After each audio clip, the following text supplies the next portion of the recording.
idiot when I did that. But I said to Charles afterwards, I have the privilege and the blessing of traveling this world and having amazing connections like Charles and Damien and so many more amazing coaches around the world that I can learn from and evolve from. I did not go out there today to lose. I went out there today to win and to beat him. And I brought everything I had, and I had fun doing it. So for me, it's just continue to evolve. I've shown every single time I've stepped into the octagon that I am one of the best in this division, and I just did it today against the scariest man in many people's eyes. So many people turned down this fight. So many people were running from him. I backed it up. I said I could do it. I went in there today with every intention of beating that man, and I still feel like I'm winning right now. I do not feel like that man beat me. For everything that he is and what everyone builds him up to be, I do not feel like I lost. My hand may have not got raised today, and that's okay. I'll be back, and I will get my hand raised against him one day. That rematch will be very, very fun. My apologies if this has already been asked, but everything that happened at the weigh-ins, I don't think people expected something from him like that, get in your face and the whole crouch and push you. I mean, what was your reaction out there? Look, I have nothing but respect for the man. I said it. You heard the video. I said, we're not going to hit each other. He tried to come out and out-alpha me. The second my foot went backwards, I brought the energy back to him. I'm afraid of no man on this earth. You respect me, you disrespect me, I bring it fucking straight back. I'm Irish. My blood means we take no shit. We show up, we have fun, and we put on a show. And if you want to bring your energy that way to me, you better be ready to fight.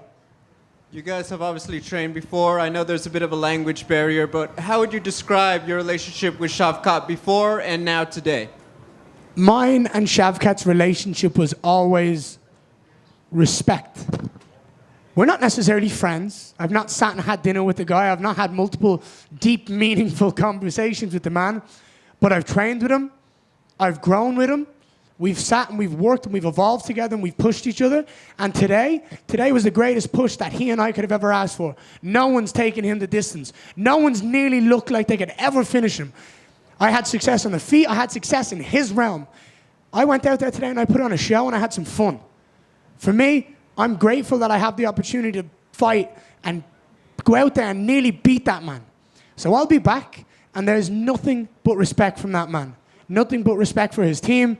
I spoke to his coach, Henry, his and my former coach, before the fight.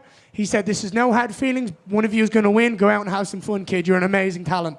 Afterwards, he said, you're going to be a champion. There is no doubt in my mind that you are going to be a champion. You did an amazing job today. Whoever wins is whoever wins. You're amazing. And I've got a team of Diego, Charles, my família no shoot the box with Damien, Brandon, Lloyd, my wife, my little baby. I am so grateful, and I'm already a champion outside the octagon. I will be back, and that belt will be mine. Ian, right here in the front, right here. You know, when you first, I like the jacket, by the way. Thank you so much. Appreciate it. First, I want to say that. I feel like, sorry, his laugh was like people have been giving you shit all night. Not one person. Nah, dude, you look fucking good. You got the stash going. Own it. I appreciate it, man. You know, when you first got into the UFC, you know, you were knocking people out with that check cross and head kicks and just kind of piecing them up on the feet. Now you're taking Shavkat Rakhmonov's back. You're getting deep chokes in.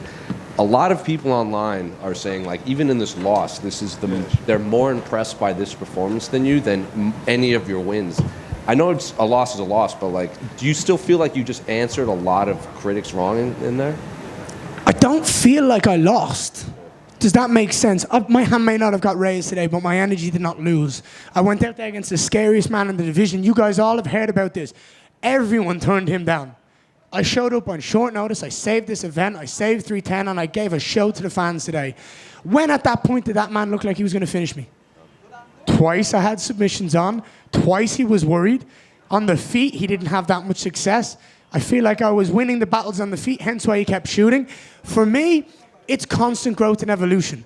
And as you rise up the ladder, you look at the fight with Neil Magny, domination from start to finish. You look at the fight with Neil Magny, or with Jeff Neal. I went out there, I beat a man who hits like a truck. I beat him clean, I beat him efficiently, and I did it well. MVP, no one likes to strike with that man. I went out and I clinically dismantled his striking, caught his kick, took him down, controlled him. Now I went out here against the scariest man. I'm fighting all the people. People don't want to fight. And people are turning me down left, right, and center. I am nothing but a gamer. I have nothing but respect for everyone that I work with and everyone that I fight. I will be the champion one day. Today is a testimony to how hard I work, how talented I am, and that guy, 18-0, 18 finishes before this fight, came in, didn't look like he was that boogeyman today, did he? Did he look the same? I will be back and I will beat that man, I promise you that, and I'm so excited for that day. I have to ask about the wardrobe malfunction in there. We've never seen a fighter have to change their shorts in the middle of a fight. So I didn't see it or feel it. What happened? It looks like there was a rift down the back of your shorts. Guys, you guys are lucky you didn't get a show. You're lucky I'm wearing fucking pants. Well, the broadcast had a lot of commentary. Yeah? Hey, look, you guys might have got a lot of views. We're in Vegas after all. You guys, I got some money out of you guys for that. No, but look, it is what it is. I mean, I don't know what I can do about that. Do you know what I mean? That happened. They came into me. I was like, what happened?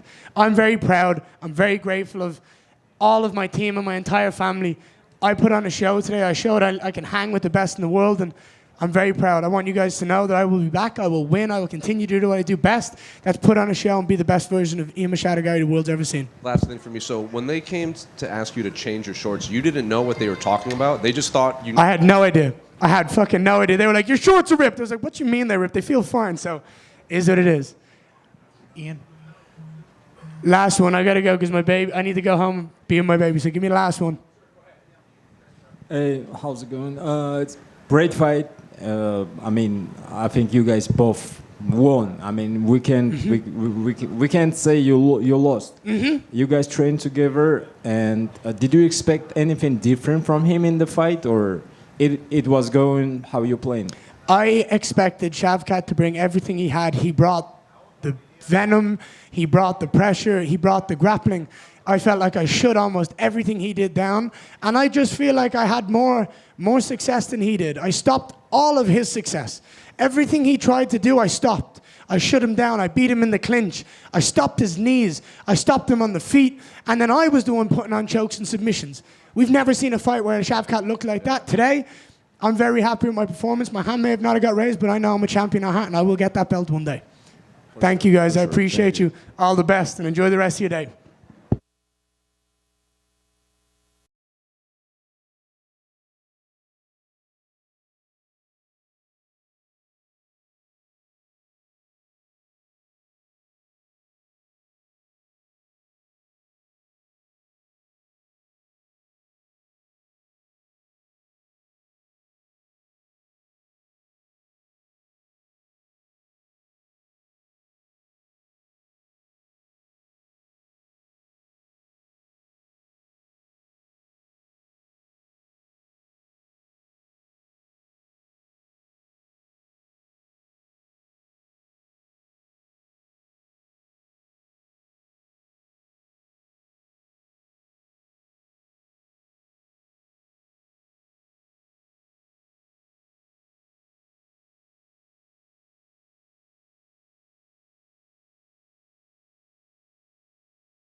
The attendance was 18,648. Gate was 5 million. We got 4 performance of the night bonuses. Kennedy Hooper, Luque, and Pantoja. They all won 50,000. Hey, Dana. What's up, buddy? First of all, what was your take on Pantoja's call out? Like that, it seemed a little strange call out of Demetrius Johnson after. Oh, is that who I didn't hear it. Yeah, he said that I'm the GOAT, and if you want to prove you're still the GOAT, come fight me. Is that something you would entertain even? I don't know. That's interesting. Yeah. Listen, you know how I was the one beating the drum about Demetrius Johnson a long time ago, and yeah, I don't know. What was your take on his Pantoja's performance? He looked tonight? incredible. Did you feel like, he went out there right off the bat and pressured Asakura, a guy that has a reputation as a knockout fighter, to try to take that aspect away from him? Well, there's 2 sides to this story. You take a guy like Asakura who came in, in the UFC your first time. We talk about the jitters, all the things that happen. First time fighting in a cage, et cetera, and he came in guns a-blazing, flying knee, like right out the gate. And then Pantoja, how he put the pressure back on him. Who in this room didn't want to see 3 more rounds of that? You know what I mean? It would have been amazing. It was a great fight. And Pantoja went out and dominated. Yeah, and Pantoja's now beaten Brandon Rouvol, Brandon Moreno, and now this guy. So certainly he has starting to build that kind of resume up where now all of a sudden you got to talk about him as one of the greats in the game. You get to 3 title defenses in the UFC. That's pretty significant, is it not? I agree. Where do you think he ranks in terms of the the great flyweight champions you've had? Moreno had a great run. Davison was great. Obviously, we know about DJ. Where do you think Alexandre rates right now? Well, I mean, to say, right here off the top of my head, I don't know. He's awesome. He looked incredible tonight, and, I don't know. What was your take on, I thought Ian Machado Garry was great in terms of his takedown defense and the way he fought, short notice fight. What was your take on that fight, and were you impressed by Shavkat? Yeah, it's one of those fights. I'll give you an example, too, like Landwehr versus Choi. On paper, they go in the middle of the octagon, just start slugging it out, and, sometimes they don't play out the way you think. 15-0 versus 18-0. What that means, you have 2 really great fighters with a lot at stake. There's a title on the line, and you saw a lot of great things from both guys during that fight. It wasn't a knockdown, drag 'em out war, but I will tell you this: thank God it was 5 rounds. 5 rounds was the way to do that fight. A couple other things I just wanted to ask you about. Number one, I was going to ask you this yesterday about. Is this the best year in the company history? You had 5 of the top 10 gates in UFC history were this year. 299, 300, 303, 306, 309. Your highest gate ever at a fight night card in Edmonton, which apparently you may break next week. Do you feel that makes this the greatest year in UFC history? We say this every year. Every year we say this is the best year. How do we do better next year? I mean, this is literally what we say every year. How are you going to beat this year? We just keep doing it. I don't know. But yes, and guess what? Last year was the best year in UFC history, and the year before that was. Let's keep it rolling. What criteria do you judge that by? Is it just bottom line finances, or are there other... It's everything. I mean, you take everything in. The sphere. Who saw that coming? Every year we something happens that we didn't see coming, right? And yeah, obviously financially it goes to another level. Creatively, I think it goes to another level. And you talk about things like breaking merch records and et cetera, et cetera. I like to break records. Right now, when we talked about New York, we're 7 of the top 10. By the time we go there.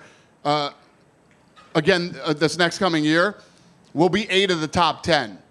And eventually in the next couple of years, we'll be 10 of the top 10.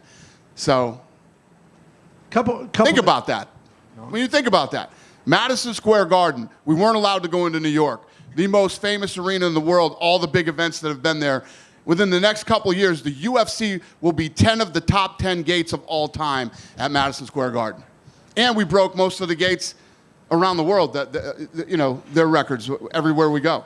So We haven't had a chance to talk to you since the thing about Conor McGregor came down. Any reaction that you have since the conviction in the civil court and the penalties he faced? what do you mean? What's my reaction? Do you have any comment about what his? If I had a comment, I would have put it out already. What about his status with the UFC? Is there? He hasn't been fighting here in I don't know how long. But there's been, you announced him at 303. There's been talk he's going to fight. Right. I mean, does that impact him in any way, or? Well, if he does fight, it'll be sometime next year. Okay, all right. And then finally, were you PO'd at Marab for something yesterday? You seemed like you were upset about something that was going on at that press conference. Was there something with the heat between the guys that had you? That I was pissed off? Yeah, were you? No. Oh, okay. I thought the press conference was awesome. Right. I thought the heat between him and Umar was great. So I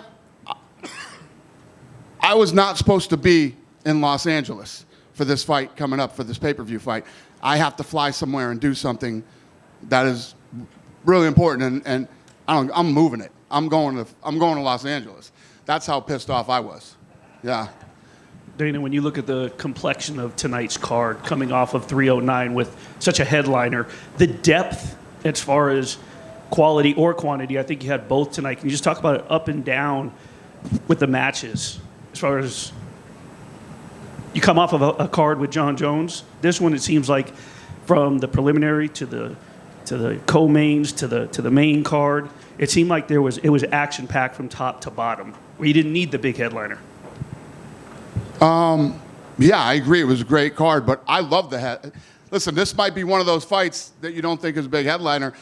Kevin's over there talking about, is this guy, one of the greats of all time? He fought another guy who was a champion in another organization that comes over from Japan. When you think about what that fight meant, had Kai won tonight, you know how big that would have been in Japan, and we'd be talking, even with the performance he had tonight, we're talking about possibly going and doing a fight in Japan now. So I wouldn't say that there wasn't, whether you call it a big headliner, not every card is John Jones, but to say that Pantoja isn't a, he's asking me right now if he's the best ever. Dana, front, right here. Right here. We had a couple losses for some veterans, Clay Guida, Chris Weidman, Anthony Smith. You've made it known that you thought Chris should have hung it up a couple fights ago. Anthony, couldn't really hold in the tears when he was walking out, and then Clay is, I think, 40-something. What do you do with those three? They all retire tonight. Yeah? Yeah. So you won't offer them any more fights, or you'll just kind of... They should all retire tonight. And then what did you make of the Crone-Bryce Mitchell fight? Because in Crone's last fight, you were pretty critical of him. You said it was limited. Even Crone said it was the biggest mistake to kind of come in with one tool. Bryce knocked him cold with an elbow off the top. So just what did you make of Crone's performance and his future with the company? So wait a minute. What's your question? So you're asking me, you're saying Crone looked really limited the last time he fought, and he looked limited tonight. What's your opinion on... I didn't think he was limited tonight. No? What did you think? I thought he had a better game plan than the fight he had against Charles Jourdain. Because Bryce Mitchell's just had the answers for it. Okay. So you're like, what do you think about Weidman, this guy, and that guy tonight? I said they should retire. What do you think about Crone? Yeah. No, I don't like the way you're leading me down this road. I know what you're doing. You know the answer to the question, but you just want me to say it or something. You're saying Crone looked limited. What do you think? Do you have any other questions you want to ask me? Anything fucking positive, or you want me to shit on everybody on the card tonight? I was going to ask, my last one was going to be about Movzar. What you thought of his performance in there? About who? Movzar. He won against Aljamain. The fight. Look great. Congrats to him. Dana, how did you score the Cyril Gane-Volkov fight? I thought Volkov won the fight. Look, I'm not going to try to shit on her particularly, but Adelaide Bird scored it for him, right? This is a name we've heard. But my point really is these judges who have shown bad decisions time and time again, is there anything we can do with the commission to say, like, hey, can they be re-educated, if not moved? So here's what happened after that fight. You heard the boos. I went over to Volkov. I apologized to him. I thought he won the fight. And then the head of the commission came over and said, listen, we feel like that second round was really close and, could have gone either way. And Both guys got rocked. We thought that, we thought that, what did they think? That I can't remember which one they thought had the worst of it in the second round, but, they were making the argument on why the fight was judged the way it was. I had a problem with the battle fight, too.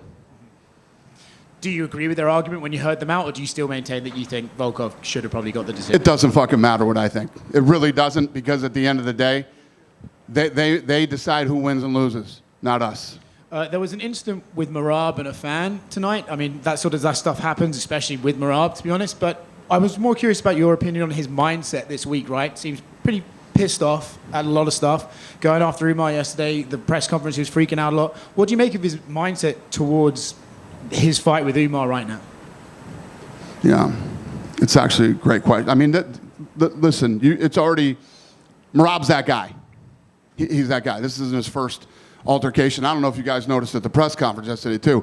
To the right, somebody yelled something. He's in the middle of a conversation. He looked like he's trying to see who said that. Like, what, you're going to run over there and you're going to fight this guy, too? It's the way he is. He's built that way. And I don't know if you saw, but he wasn't sitting in the regular fighter section. We had to move him over. I had to move the other two guys over at our table. It's, we try to diffuse this stuff before it happens. And tonight we had a good game plan. I didn't think he'd get into a fight walking out with Aljamain, but.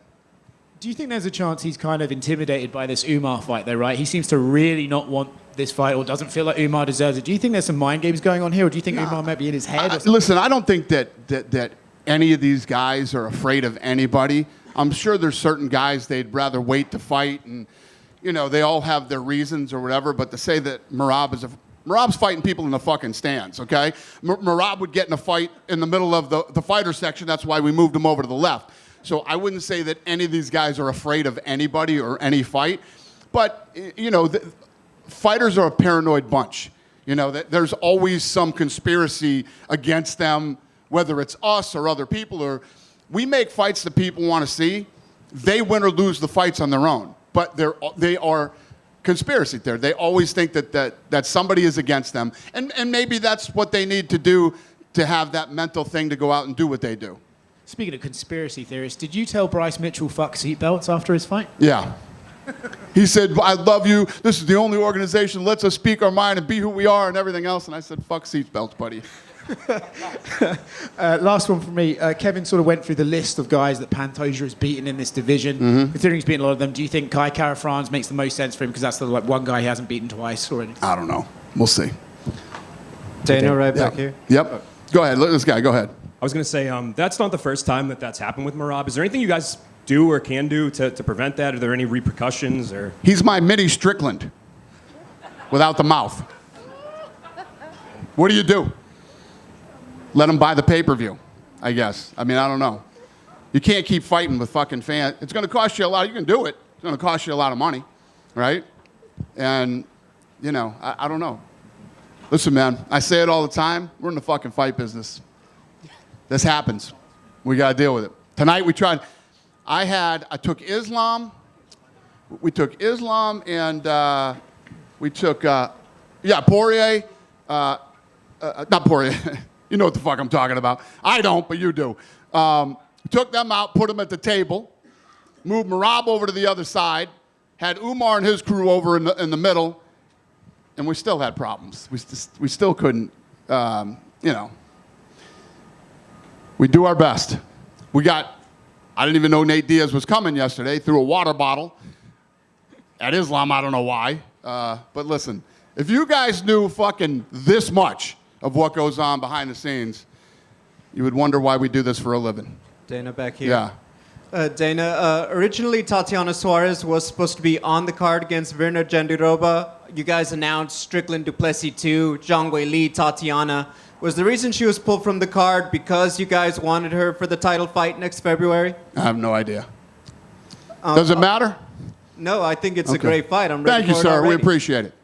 Next one. You've talked a lot about being critical Los Angeles getting back to where it was and being one of those markets. Obviously, going to LA, just what made now the time to finally bring the UFC back to Los Angeles specifically instead of Anaheim? The Intuit Dome. That's a very new venue. Do you guys have any plans to use any of the new just features that arena has ahead of the fight? We'll lose none of them, no. And then finally, Cosm in Los Angeles nearby experienced it. It's almost as good as the Sphere if you have a great seat. Can you just talk about that partnership in LA, because that's quite the venue if you've never seen fights over there? Great question. Yes, it's if you have not seen any sporting event, not just the UFC at Cosm, it is a very cool experience. If you're not going to the event live and you're not having a bunch of people over your house, it is a very, very cool way to watch any sporting event. It's fascinating. Thank you. Dana? Yep. Dana? Yep. Go ahead. Middle guy right here. Yeah. Dana, thank you so much for announcing the Islam Tsarukyan fight in Los Angeles. I just want to ask, I think it's going to be one of the biggest events for the last couple of years.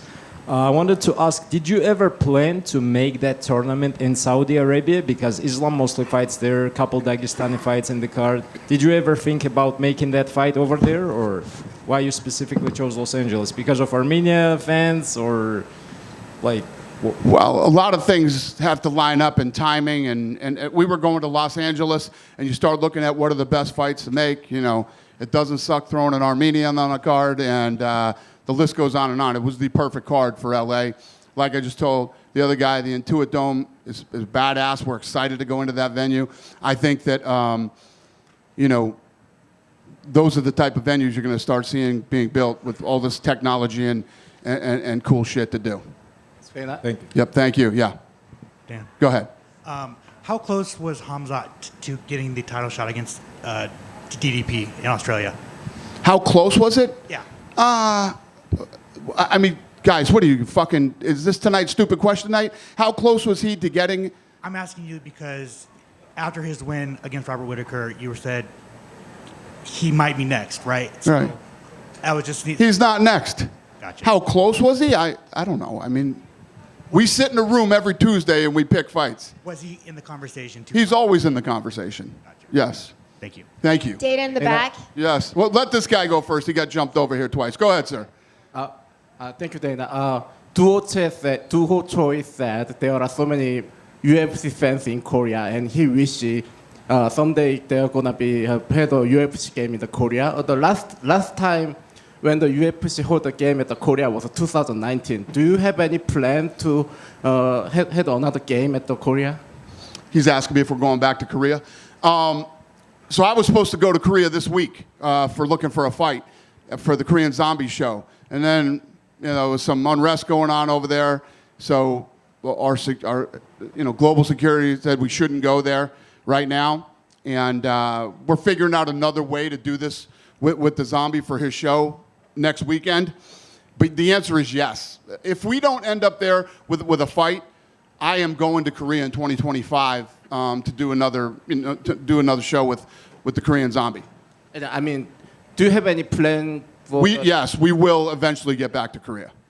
Yes. Yes, ma'am. In the back. So you had Power Slap this week, and it looked like in the Fountain Blue that audience size had almost doubled from the last time that you were there. You have the card coming up in Saudi. How important is that opportunity to grow Power Slap, and what are you seeing as a difference from how Power Slap has grown from the early days of what UFC had to go through? I literally just had this conversation with Forbes today, and yes, when you look at Power Slap, you can't go back in the future ever, and you know, it feels like I am with rebuilding the UFC. It's almost identical, except so much faster. And in less than 2 years, that company is ahead of where the UFC was in 10 years. Why? So it's been fun. The thing did 2.9 million views last night. Obviously, it was super successful, you know, inside the arena. And yeah, I'm excited to go to Saudi, and we're about to announce a couple of new big deals with Power Slap in the next month or so. Just one more for me. Vinny Pazienza was announced as a 2024 International Boxing Hall of Fame inductee. We know that you inducted him here in the Nevada Boxing Hall of Fame. How important was it to finally get him recognized in the International Hall? I love that guy, and I'm really happy for him. I know it was very important to him. he wanted to be inducted in the Boxing Hall of Fame before he, passes away. So he's ecstatic. I'm really happy for him, and it couldn't happen to a better dude. I love Vinny. Dana, to your right. Thank over you. Here. Yep. You've always had a good relationship with Saki Gabara, obviously. Mm-hmm. And, putting this fight together with Kai, a big deal with him. I'm curious, is there any possibility now of maybe bringing over other possible champions from their organization to the UFC you've been talking about? Yeah, I would. We did it tonight. He had a good performance. I would love to do it. And obviously, having these up and coming. So we were just talking in my room, and he's saying now that in Japan, all of these young guys now want to be the first one to win a world title in the UFC. So that's exciting. There's such a rich history of MMA in Japan, and some of the best days of my life were our rivalry with Pride, and it was a really fun time in my life. So, and in his too. We were talking about it. So the answer is yes to all of that, and I'd love to go do a fight night there too. Well, if I could make a suggestion, you were recently teasing, interest in the atomweight division. If you're going to start, they have the best in the world right there. The perfect person to start the division with, Sayaka Izawa. Thank you, sir. I gotcha. No, I don't disagree with you. Yeah. So UFC flyweight Charles Johnson, he's starting a slap fighting promotion. I know he spoke to you about it. He hopes it could be like a place to recruit fighters for power slap. What do you think about that being a potential minor leagues for power slap? I love it. No, they're popping up everywhere. There's a couple down in Brazil. There's some over in Poland. There's one now starting in South Africa. And the list goes on and on. So, yeah, listen, it's no different than the UFC. When we all started, like we were just talking about Pride in Japan, we first bought the UFC, there were several organizations, and then they all started popping up left and right after we got involved. And it's never a bad thing for the sport. It's always a good thing. Dana right here. Yep. You had the World MMA Awards, Power Slap, FPI, and now UFC 310 tonight. What a hectic week. Can you just talk about, the behind the scenes of your week? No, it was a cool week, man. Fighters only, I commend them for doing that award show. I know that isn't cheap. It's not easy. He lives in England, and, it's a good night for the people who are involved in the sport. So I'm a big supporter of it, and I always will be. It was a fun weekend. And just one. Yep. I know you mentioned you can't go to South Korea anymore for the Korean Zombies show, but Dorobshok Nabatov, the guy who asked you for a contract at the press conference, he's actually on that card. He's fighting Mateus Camilo. So what I just said to him is, I'm actually going to do Looking for a Fight, and we're going to do it via satellite from Florida next weekend. So, I had lunch with the Zombie the other day, and he was all bummed out. He's like, this card's badass. I got people that should be in the UFC on this card, and I love the Korean Zombie, so we're going to figure this thing out. It's going to be different than the normal show, but we're still filming this episode of Looking for a Fight. Oh, I was going to say, yeah, because there's some talent on that card, and so I'm assuming 100%. I wanted to see if you guys can sign those guys. Yep, we're doing it. Yep. And one more Yes, question sir. about UFC events 2025, specifically in Brazil. Can we expect an event there next year? Can you expect an Brazil? event in Brazil in 2025? In Brazil in 2025, are we expecting an event there? Are we expecting? Yes, we'll be doing an event in Brazil. In 25, yes. Yeah, I understand. Got it. Where? Yes. Where? Where in Brazil? I don't know, sir. We're coming, though. Guy behind him, yeah. Then Tatsuro Taira of Japan lost in the cross match, and today Kai Asakura lost. Does it change the possibility of UFC Japan 2025? The fact that Kai lost today, does it change the possibility of still doing a UFC in Japan next year? Yeah. Here, translate to him that I just said that about 5 seconds ago. Yes. Yes, sir. I would love to do a fight night there. Do you understand that? Yeah. Yes, Okay. thank you. Yep. Go ahead, kid. What's up? So tonight, Sirgan had a strange win against Alexander Volkov. In France, he used to be the closest French fighter to get a belt in the UFC. Right now, in France, we all think that the closest to the belt is Manon Fiorot. Will you give her title shot soon against Valentina Shevchenko? Cyril Gane tonight won a weird victory against Volkov. In France, he was the closest to the title. Now the next French person that's closest to the title is Manon Fiorot. Will you give her a chance to fight Valentina Shevchenko next year for the title? Yeah, no, she is right there, and the answer is yes, she will be fighting for a title. I don't know when, right here, right now, but the answer is yes. Perfect. Thank you very much. Thank you, sir. Hey Dana, right in the middle. Yep. Patricio Pitbull said earlier this week that he wants to leave the PFL and he would like to sign with the UFC. Is he someone you'd like to see on the roster? Who said that? Patricio Pitbull. Oh, Pitbull.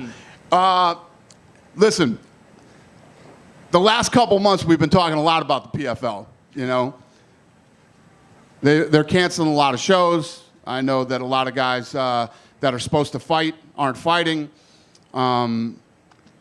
And I mean, you guys know what the fuck's going on. I'm not. You know, when you see that start to happen, you're running out of money. Things aren't looking good, and you're going to have people that want to jump ship. You know, these guys want to fight. You have a very limited time of opportunity when you're a professional athlete, and even less when you're a fighter. So I'm sure you're going to see a lot of that, and we'll see how this plays out over the next several months, going into 25. Thank you. Thank you. Thank you, guys. I'll see you in Florida.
We'll do the same thing as that.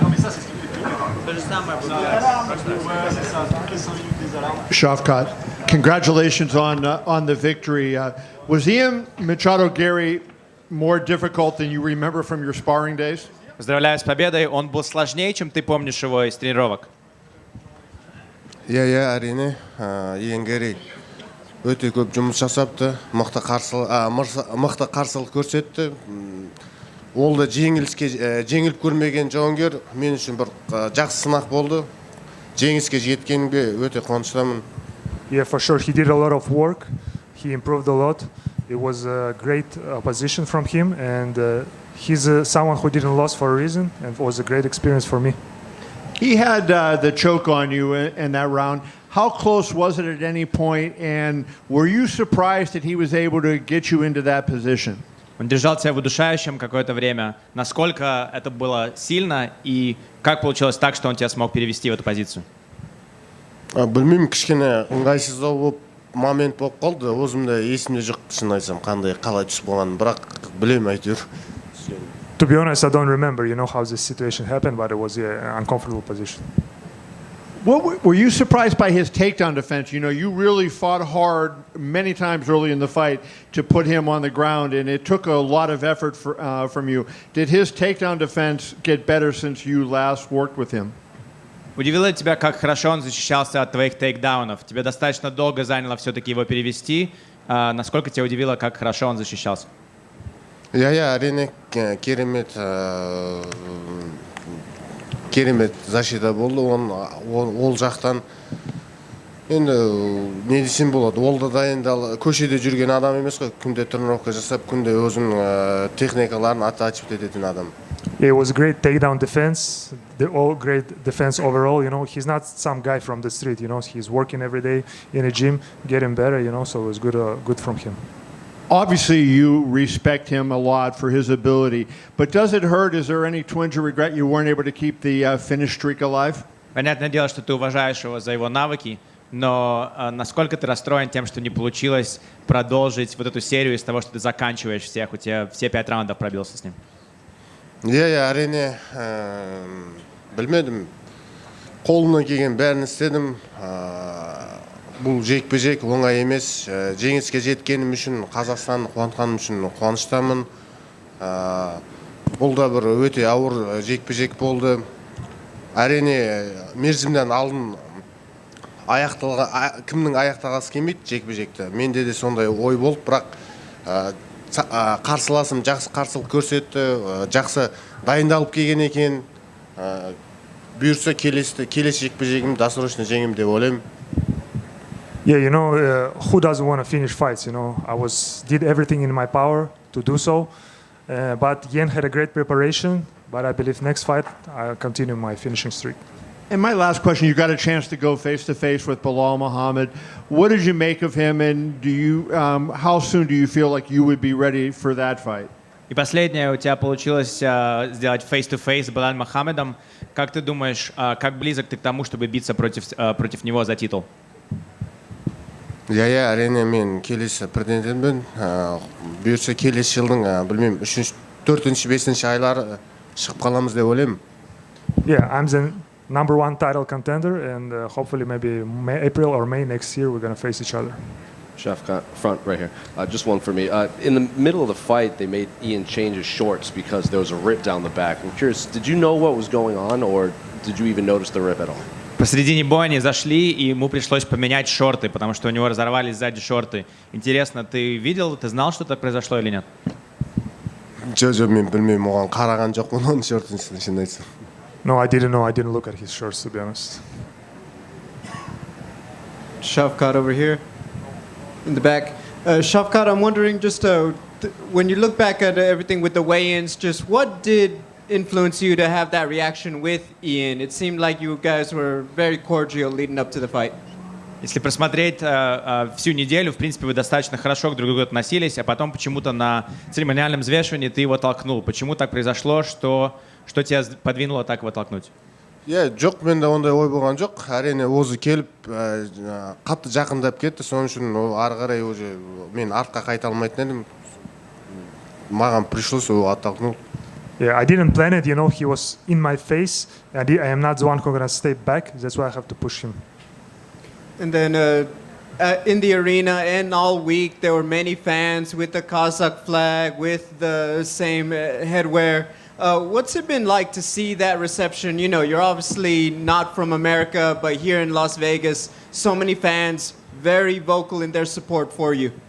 И вообще всю неделю, сегодня на арене было очень много казахов, очень много тебя поддерживали, были в народных нарядах, в таком же головном уборе, как и ты. Какие ощущения от того, что так много ребят приехали тебя поддержать? Иә, әрине, керемет. Қазақтар бір-бірін қолдап осылай жүрген өте керемет көрінеді, солай қолдау керек. Мен үшін бұл да мақтаныш. Осындай жекпе-жектеріммен қазақстандықтарды қуантқым келеді. Әрине, бүгін өте ауыр жекпе-жек болды. Айтқанымдай қарсыласым оңай емес. Жеңіске жеткенім үшін мен қуаныштамын. Қазақстанға осы жекпе-жекті жеңіп, Құдай қаласа жарық жүзмен барайық. Yeah, it's great. You know, Kazakhs support each other, and I felt this support, and I'm proud to have such a support. Are you Yen Gary is not an easy opponent. It was an easy fight, and I'm glad I brought the win for my fans. Are you frustrated at all that you weren't able to maintain your 100% finish rate, or are you just happy you got the victory? Тот же самый вопрос. Тебя как-то разозлило то, что у тебя не получилось его досрочить, или ты просто доволен тем, что получилось оторвать победу? Әрине, не десем болады. Мен үшін шынын айтсам, маңыздысы жеңіске жету. Жеңіске жеткенім үшін қуаныштамын. For me, most important to get the win, and I'm happy I won. Shavkat right here.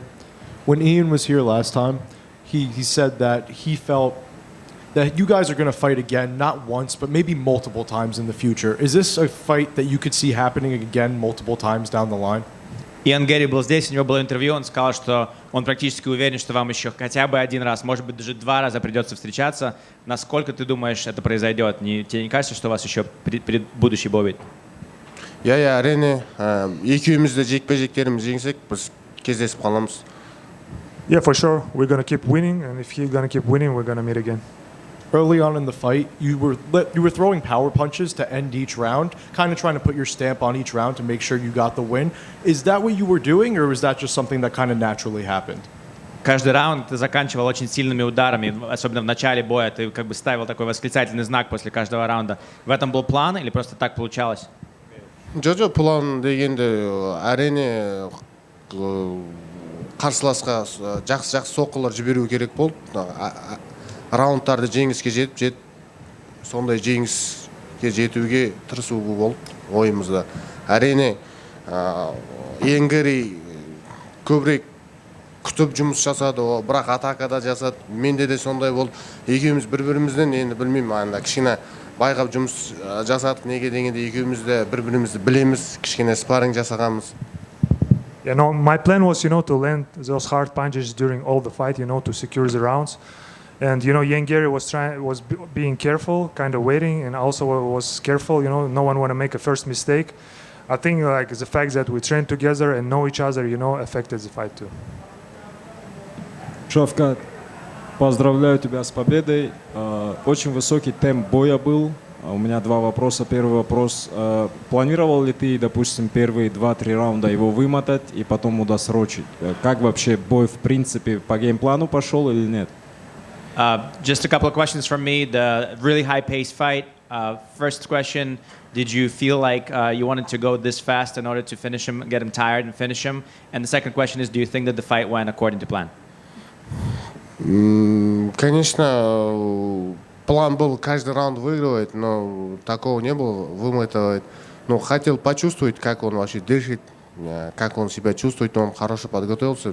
Молодец, хороший бой показал, честно говоря. И еще один вопрос. Есть ли кто-то в дивизионе, с кем бы ты лично хотел бы подраться, просто проверить себя? Лично подраться не хочу. Меня интересует титульный поединок, и все, посмотрим дальше. Another question, is there anyone specific and a name in the division that you would like to fight? And the answer is not specifically. I just want to make sure to keep winning and get to the title. Shavkat, you're one of 3 M1 global champions on this card. Nate Landwehr and Movsar Evloev are also former champs. How strong is the M1 global organization, and how much did you learn in that organization? Ты один из 3 чемпионов из М1 на этом карде. Насколько сильна эта организация и насколько тому, что ты научился там, помогает тебе в UFC? Я М1 Global керемет организация болды. Біз үшін ол жерде жекпе-жектер өткізіп, өзімізді опытымызды асып, осы UFC-ге келдік. Біз үшін бір жақсы бір проверка болды ғой М1. Yeah, M1 was a great organization. We had a really tough fight over there, and it was a great experience that was made us ready for the UFC. And one more from me. You're a hero in Kazakhstan. What type of goals do you have to give back to your country after you're done fighting? Ты герой в Казахстане. Какие у тебя есть планы, чтобы каким-то образом принести что-то или отдать что-то своей стране после того, как ты выиграешь титул? Что в обмен, благодаря в Казахстане ты герой, и что бы ты хотел для страны, для народа в ответ сделать, выиграв пояс?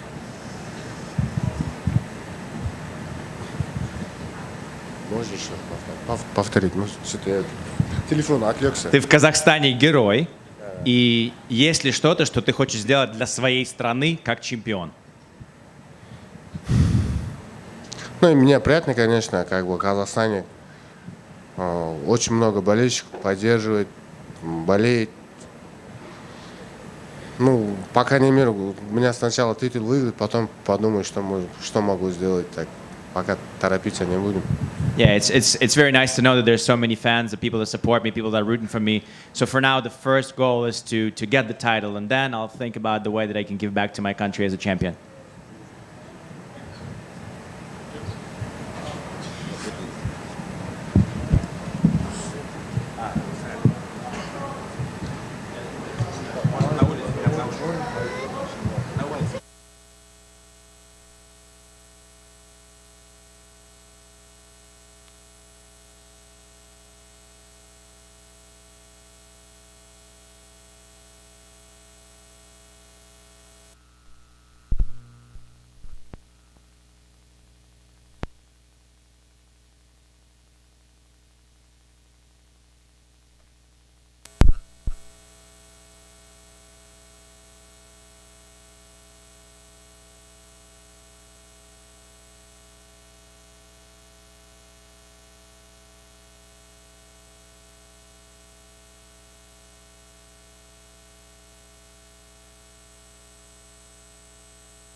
Alexandre, congratulations on the win, first of all. 3 title defenses. Do you think that puts you in a different category now once you make 3 title defenses in the UFC?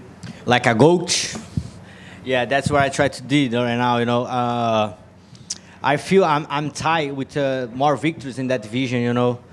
And then I figured out maybe that's why I talk about Demetri Johnson. And I'm sorry if I'm wrong to say about that, you know. All my respect for him. But after, sorry again, but I did that. I cleaned the division, you know. I beat the number 1, the number 2, multiple times. UFC bring me another guy, another champ for all across the world, and I finish him. That fight makes sense. That's what the fight makes sense for me, you know. And the flyweight's so different right now. In the times when Demetri Johnson fights, it's not like that, you know. My last 4 fights, I fight with a Mexican, Australia, American, and Japanese. Everything's changed, you know. You have all the good fighters all across the world. And times like now is so hard, you keep this belt.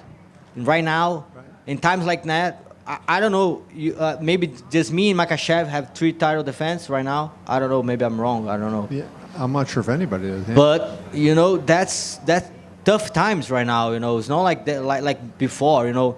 But all my respect to Demetri Johnson's. I respect him. I love him because he opened all the doors for us. Right. But that fight, what I want. If you call me, say to me, what do you want for Christmas? I want that fight. So, just all due respect to that call, you know, he's an older fighter. He's not. I'm older too. And I, you know, I thought Demetrius was the greatest at one point, right? Me too. So I don't ask this question demeaning him, but he's older now and he's been retired and he hasn't been at the top like he was at one point. So what would you get if you fought him and beat him? Do you think you would gain anything from that? No, I think nothing changed his legacy, you know. Just to prove myself who's the best fighter of the world. That's why I'm fight tonight. And that's so special for me because I'm fight for UFC. You know, in UFC make me the main event in Las Vegas for the last pay-per-view all the year to prove all the world I'm the best fighter in the flyweight division, you know. Maybe I'm climbing more for the pound for pound. That's what I want. That's very important for me. You're not ahead of John Jones, though. Guys, you put in EI for make that. Maybe people go crazy after that, you know. EI, yeah? AI, yeah. And, but, you know, that's what I want, you know. I want to fight with the best fights all the world, you know. Like I say, I fight with Australia, Mexican, Japanese, American. And I prove myself. I prove I'm the best of the best, you know. That's what I want. That's why I'm keeping fighting. And that's why I want to fight with Demetri Johnson, you know. I give him 6 months if he need, you know, to back, or 8 months, I don't know. But he can skip the line and fight right now for the belt, you know. But I don't know. I don't know if he's ready for me. One of the things I'm curious about is Asakura, right? He had the reputation, unlike there are not a lot of flyweights that have that one-punch power that can knock you out. He had that power. You felt it, like he hit you a couple of times. Did it seem like he had different power than other guys? I think he feel more, you know, my hands, you know. Maybe I make a flash down in the first round. I don't know. I'm not sure. I need to see the fight first. But I think he feel a lot about my hands, you know. I feel him. He feel my hands. I throw very good kicks in his ribs, you know. And but of course, he come for the different division, you know. Of course, he's a huge guy for the flyweight. And that's so nice because all the guys have opportunity to fight, have one slice about him, you know, right now. He have so many good guys to fight with him, with each other. And he involved my game a lot, you know. I think tonight everybody can see that, you know, how much I'm involved, how much comfortable I feel in the octagon.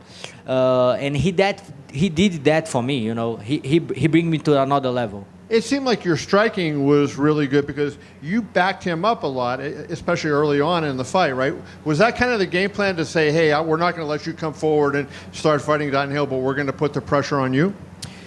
Tonight, I show to everyone how good I am. You know, I have good skills in striking, in the grappling, my wrestling. That's what I did, you know. I did 3 title fights in 10 months. You know, that's so big. You know, of course Pereira is a monster. You know, Poitin. But of course he knocked out everybody in the first round. You know, I did like 15 rounds in 10 months. I did 75 minutes with the best guys on the octagon in the more dangerous place of the world. You know, in 10 months, and then my coach so smart saying you need a little break. You know, you can keep fighting all the time. And everybody see how good that break make me like much better tonight. You know, I fight in my comfort zone. You know, I can train for one guy. My training camp is so good. I make like a 6-month training camp. But of course, maybe my coach don't want that. But I want to fight soon. My last question for you, Alexandre, is you've been a great fighter most of your career, but you really elevated your game in your early to mid 30s, right? That's rare. Like usually in the mid 30s, you're going the opposite direction. Do you think that's attributable to your coaching? Is it attributable to your conditioning and the fact that you take care of your body better, or is it just now that you kind of, you know, mentally decided, hey, I want to be great, and have made the commitment to do whatever it takes? Yes, of course. I think my choices make the choice I make the right way, you know. And I think I'm not growing like just like a fighter, you know. I think I'm growing like a man. First thing I need to grow in, like I get mature about how to be a good man, how to be a good husband, how to be a good father, you know. And when I figure out that, you see in the fighter, you know, it's not just like you try to be a good fighter and doesn't matter everything else, you know. I think it's much more behind the octagon, you know. My family is here. My wife making me so much a good man. My kids making me so much a good father, you know. And I think all is connection now. If you try to be a good person, if you try to be a better father, better husband, things like that happen in your life. Alexandre right here. Congrats on the win. Did you happen to see Demetrius' tweet by any chance? The guy say something about money. That he got offered $2 million to fight and turned it down so that he could... yeah, that's crazy because it's not about money. You know, like I don't fight more for money, you know. I fight to prove myself. I'm the best of the best, you know. I think everybody here to do that. Of course, you need your bills. You need to pay your mortgage and everything, but we're here to figure out who's the best of the best, you know. That's what I did tonight, you know. I'm super glad UFC give me money for defend this belt. I can pay my bills. I can put my kids in a good place. But I don't fight for just money, you know. Demetrius Johnson is not about money, brother. It's about see who's the best of the best, you know.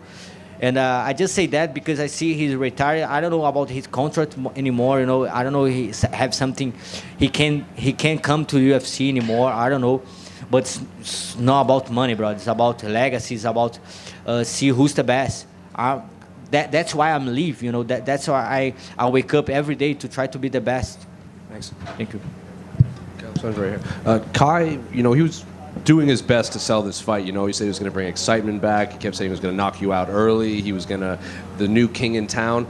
As the champion, did you appreciate that you had, like, because your previous fights, it was very respectful, and I'm sure you like that too, but now you have a new champion from another organization, from another part of the world that is doing a lot of talking and trying to drum up interest in your fight. That's so good, man. He looked pretty good, you know. He make amazing fight. He's so good and make me train so much for him, you know. And he involved my game. All my thank you. I need to say thank you for him because he make me involved so much. And I think tonight everybody can figure out that, you know, how much I'm involved like a fighter, you know. I proved that. Make an amazing first round. And the second round, I feel the chance and finish, you know. And I'm learning much more, you know. I have so much more to learn. I prove myself like a fighter, but I'm still learning about how to sell myself, you know, how to be a good guy for that company. I love so much work for UFC.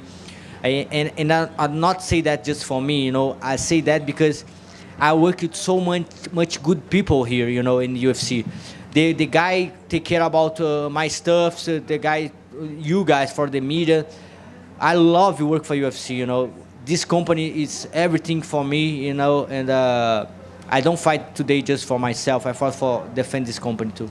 Did any of it bother you, like at the press conference when he said, you know, you need to fight more exciting and I'm the new king? Did any of it bother you, or is it just you enjoyed it? The guy say that is like people's like say is a casual, you know, like you crazy, like and you know, I respect all the fans put it in the front line and say, if you say something about Pantoja like that, you don't understand MMA, you know. You know, guys, I'm here all the time. I'm living and dying in the octagon, you know. I made so good wars. All my last 3 fights, like I said before, you know, I make 75 minutes in the more dangerous place all the earth, you know, in the UFC octagon, you know, with the best fights all the world, you know. You know, that's crazy. People say that is stupid.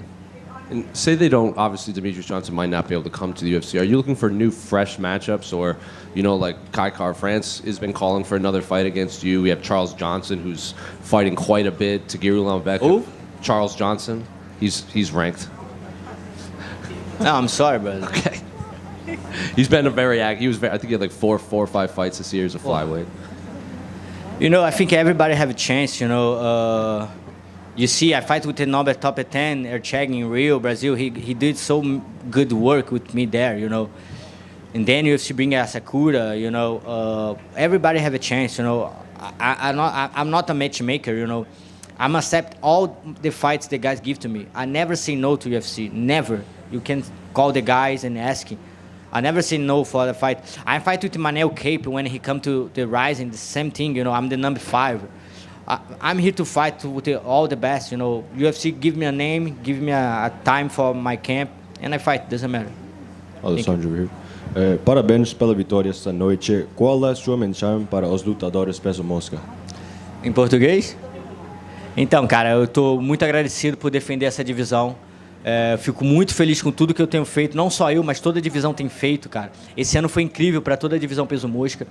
Começou com o Moreno e o Royval fazendo o main event lá na Cidade do México. Eu tive lá. O Moreno fez uma ótima luta com outro japonês, o Taira. O Moreno foi uma luta muito boa com o Albazi. A gente fez vários main events esse ano. Eu fico muito feliz com a categoria. Eu acho que essa noite eu provei que eu mereço o título de campeão. E eu não falo não só por mim, mas por toda a divisão, que a gente é uma das divisões mais excited do UFC, cara. E fico muito feliz por defender esse cinturão e por ser o campeão hoje. Obrigado. That's all I got in Portuguese for now, but obviously Kai France was just mentioned, and I know that's technically a rematch because of the Ultimate Fighter matchup, but would that be the next best option for you, given just what you've done with the division? Like I said, Kai France is a huge fighter, you know. That's someone I want to fight, of course. But like, I'm not the matchmaker, you know. I'm here, give me a name, give me a time, and I fight with wherever guy all across the world, you know. Give me the John Jones, give me a little time, I can fight with him, you know. And that's what I want. I want to be the best flyweight, you know. And UFC give me that opportunity, you know. UFC give me the opportunity to show all the world how good I am. Parabéns. Obrigado, irmão. Alex right here. At the face-offs, things got a little bit heated between you guys. It looked like he might have said something to you that got you a little bit annoyed. What did he say, and did that light a fire under you to come out and dominate more? No, I say something to him. I say like, you know, so big like that, you know, because he come for the bantamweight, and I just put something in his mind, you know, like, I'm not scared about you, you know, that's something. But maybe he don't understand, like, but that's okay. That's something good for all the fans, you know. Kai Asakura is a huge fighter. I think he have a lot of good matchups to fight right now, you know. But Kai Asakura is the best right now. I look to the front all the time. So early on in the fight, you were targeting the body with those kicks constantly. Was that something you noticed that he was going to be weak to? Because it seemed like you were just drilling those body kicks in constantly. Yeah, he hurt my feet with his ribs, you know. That's crazy. But Kai Asakura is such amazing good fighter, you know. He involved my game so much. I trained so much for that guy, you know. I know, guys, all the time I'm fighting, it's a 50-50%, you know. I know that all the time. When you lock someone in the octagon, doesn't matter how good you are, it's a 50-50%, you know. Sometimes come the punch from nowhere and you knock him out. That's it, finish. And I have very good challenges. You know, I fight with everybody in that division. You know, I fight with every fighter all across the world. That's what I want. You know, I want to prove myself all the time. And Asakura is a so good challenger for me. I train so much for him. And but I feel tonight I see everything. You can put whatever you want in the octagon tonight with me. I finish. Pantoja, just one right here. Have you ever thought about taking a fight or two at 135 pounds if you're looking for more challenges? I don't know if it makes sense. You know, I want to keep this division alive. You know, I love to all of the fighters. I think so much excited this division right now. You know, and we work, not just me, but all that division works so hard for everybody see that. You know, that's so much excited division. You know, we very good in cardio, striking, grappler. You need to be good in all the skills for go good in that division. You know. When you see everybody talk about how good Taira coming, Tatsuro Taira, and then he fights with Royval, you see a lot of fails he have. He don't have a very good striking. And then you see Albazi, Moreno, and then you see Erchegi. Erchegi don't fight with a lot of guys. And then Kai Kara-France knock him out. You know, that's such excited division. You know, that's not something I'm thinking right now, but. If UFC want that, just give them the money, you know. Thank you. Alexandre, over here. So your kids cut weight with you for this fight, right? What was that like? And just tell me kind of about that experience with them. They easy cut weight all my life, you know. My coach is so glad to have my kids there because I'm not complaining anything, you know, because my kids there, and that's so good thing, you know, because my kids can see how much this work is hard, you know. It's not just go to the octagon and fight, you know. About the cut weight, man, that's hard. Doesn't matter how division you fight, you know, that's hard. You know, that's something hard. You need a lot of discipline to do that, you know. And one day before the fight is to kill or die, you need to cut your weight, you know. You need that's a huge process, you know, for me, for all the fighters, you know. And have my kids there, see all the process, see how hard is that, and how much about sacrifice you need to realize something, you know. That's so good for me, you know. That's something I pass for my kids, and that's very huge opportunity to my kids learn something. Thank you. Congrats, man. Thank you. Pantoja, I'm Japanese Gong Magazine's congratulations, champ. Arigato. I have two questions. The finishing rear naked choke was one-handed. So how did you use your left hand? That was grabbed. 100? One hand. One hand. Yeah. My coach teach me that, and he say, never try to finish with 100% of your power. You know, just grab there and go. And I hear here I say that's okay. He's there, and I know I have a time because the round just in the beginning. And that's it. I just flowing, you know. I feel super good that night. You know, I work very hard. Everybody know about my chokes, and one more for count. You know. Okay, one more. Your back clinch was defended by Asakura in the first round, and the second round was your body triangle the key to victory. Yeah, of course. That's a way to go. You know, I have a very good body locking, and this body lock is very tight. You know, and then I make it very tight and make you tired because I make your organs comprime yourself, and maybe I'm not finishing that moment, but I know I'm gonna hurt him. You know, that's something I use a lot. Okay, thank you. Arigato. Alexandre, one question for me. Could you rank the flyweight GOATs between you, Davison Figueiredo, Brandon Moreno, Henry Cejudo, and Demetrius Johnson? That's a hard question, you know, because you have Demetrius Johnson's have multiple defense. You have Henry Cejudo, bro. He's an Olympic champ, the flyweight champ, bantamweight champ. and then you have me, and then you have Figueiredo, and then you have Moreno. I think that makes sense. Alexandre, Thank you. Superlutas Brasil. Bora. Antes de qualquer coisa, parabéns pela Obrigado, vitória, irmão. bastante destacada, Amém. não só para você, como para toda a sua equipe. Glória a Deus. Eu queria saber, porque ao longo da nossa cobertura, antes da sua vitória, já entre os fãs, já se questionava qual o patamar de Pantoja. E depois da sua vitória, então, aí começam as comparações e aí trazem rankings dos fãs, né? Onde está Pantoja na história? E essa é a pergunta que eu tenho para você. Como você se vê na história do UFC? Você se tornou uma lenda, você já era uma lenda, você está prestes a se tornar... Não necessariamente uma lenda, como você se vê na história? Difícil, cara. Difícil falar sobre isso num país que você tem tantos bons lendas, né? Você tem o Anderson Silva, você tem o José Aldo, você tem o Minotauro, o Shogun, não, né? Posso ficar aqui o dia inteiro, Renan Barão, cara, Davidson. Eu acho que isso é um trabalho para os fãs, sabe, cara? Eu tô aqui para defender o que é nosso, cara. É muito importante pra gente ter esse representante, né? Como o Poatan também, cara. Eu acho que a história do Poatan é uma história incrível, brother. Sabe? Você vê tudo que ele passou e quando ele chega na luta parece que é fácil, brother. Porque o que passou, irmão, o que a gente passa para chegar aqui nesse país, onde as pessoas estão muito à nossa frente, sabe? Onde eles tiveram tantas coisas na vantagem e aí a gente chega aqui e tenta dividir cabeça com cabeça e a gente tem que mostrar que a gente é melhor, superior. E, cara, é muito importante para mim conseguir essa vitória, sabe, cara?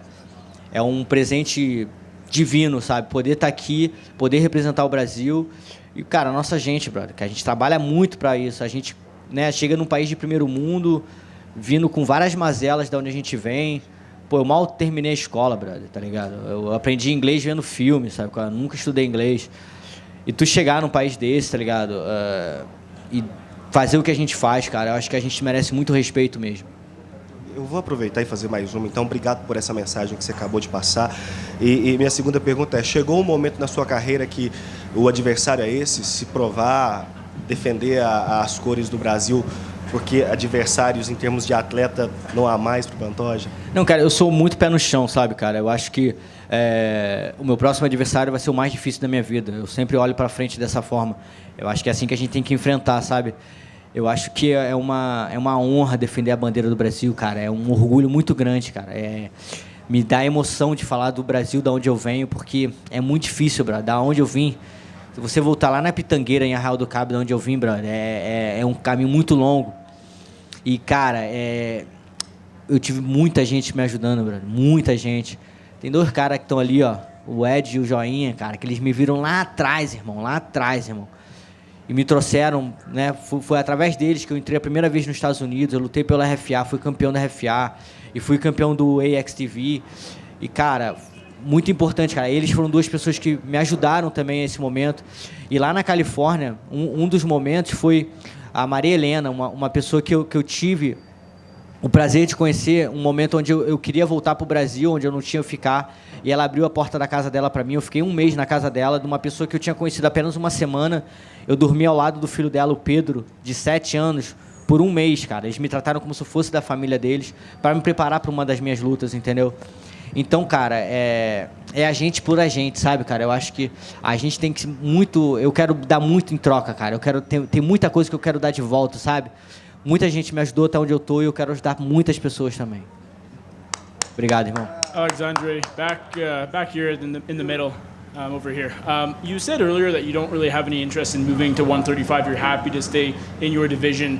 Do you believe it is more impressive to defend a title over and over consistently than it is to win a title in a second division? Yeah, of course, cara. I think it's like that's my division, you know. Like I don't try to be a celebrity or nothing like that, you know. I have so much respect for my division, for all the fighters, you know. I think tonight is like that, you know. When I go to the octagon, I see Royval, I see Manel Cape in the arena, and I know 100% this guy cheers for me, you know. This guy's like a celebration, my victory for me, you know. After my fight, I'm go out of the octagon, and Royval is right there to give me a hug, you know, and see like, hey bro, thank you for doing that, you know. And that's about that, you know, about respect, you know. Doesn't matter for me, a second belt, go to the bantamweight and everything. what I did tonight is for my division, for myself, you know, and that's what I want. And that division is so exciting, you know. You know why? Because in the past, people say this division is need like a gun. People say like that, but you crazy, man. That's why I put food in my table, you know. Imagine if I come here and say we don't need more the press conference, you don't need more the medias, you know. That's crazy. That's why you get your job. That's why you get your payments, you know. And people talk about that for my division. You crazy, and that's why I think everybody fight with so much patience in that division, you know. And I'm here to defend this belt. You mentioned that this was your third fight in 12 months. You've been really busy as of late as the champion. Do you want some time off, or do you feel like you're performing really well when you stay busy? Do you want to just keep it going? Let's figure it out. You know, that fights go just to 2 rounds. You know, my 3 last fights go to the 5 rounds all the time. Get hurt after that. You know, but that's a clean victory. I think all my body is perfect. I look to maybe go to April. I can fight again, you know. But right now, what I want, go to my celebration, my Christmas with my family, you know, because I have like a very huge camp, you know. I'm preparing myself so good for Asakura. But I think I'm involved in my game, and I want to keep involved. Thank you, and congrats. Thank you. That's it. Thank you, guys. Appreciate it. Have a good night. Good Christmas for everybody.